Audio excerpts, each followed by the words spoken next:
ఏ కన్ను చూడదనా నీవిచ్చల విడిమిడిసి పాటు, ఏ చెయ్యి ఆపదనా తప్పటడుగే నీ అలవాటు. అదృశ్య దృష్టిగా సకల సృష్టిని ను గమనిస్తున్నది లెక్కగట్టి,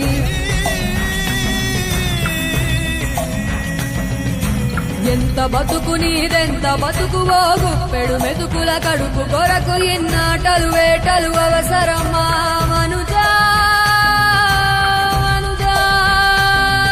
ఏ మారిక నిన్ను కబళిస్తుంది రమాయదారి పంజా. కోరికొని తెచ్చుకో మాకు కర్మ, దాన్ని విడిపించుకోలేదు జన్మ. సత్కర్మభిశ్చ సత్ఫలితం దుష్కర్మ ఏవ దుష్ఫలం. అత్యుత్కట పుణ్య పాపానాం సత్యం ఫలానుభవమిహం.